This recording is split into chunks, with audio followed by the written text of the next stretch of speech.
मौजूद हैं मोइन जुबैर। सखर का रुख करते हैं। अली बताइएगा सखर में भी क्या जोनल कमेटी का इजलास है और चांद की रोयत के हवाले से कुछ फैसला हो पाया है?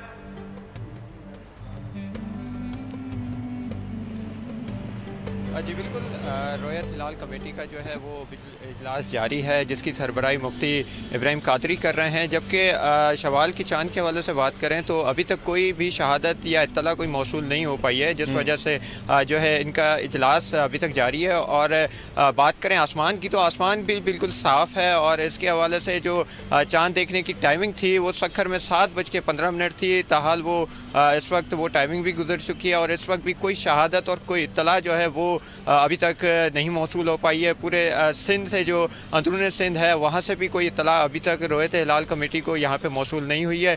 जबकि इजलास जो है अभी तक जारी है, जिसकी सदारत मुफ्ती इब्राहिम कादरी कर रहे हैं। जी ठीक है अली, आप साथ ही रहेगा। मोइन जुबैर भी हमारे साथ मौजूद हैं, लाहौर से उन्होंने हमें ज्वाइन किया। मोइन जुबैर, जिस तरह से आप पहले बता रहे थे कि